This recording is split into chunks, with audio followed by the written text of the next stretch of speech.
So today we're going to be using Anastasia's Brow Freeze Wax. I slept on this for so long, just the whole brow freeze, the little wax situation with all of the brands. I've just been sleeping on this.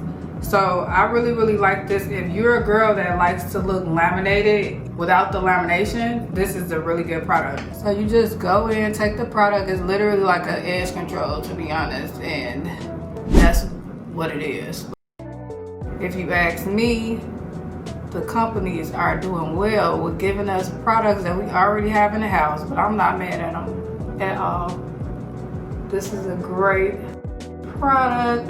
I wouldn't use the edge control on my face anyway, so this may be cleaner than the actual edge control, even though it's edge control. We're just gonna do a little cleanup underneath the brows.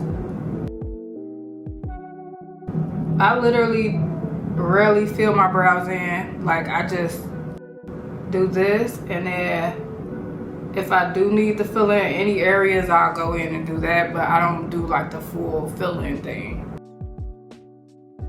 Are we still carving our brows out? Because this never gets old for me. Like, I love a good clean brow.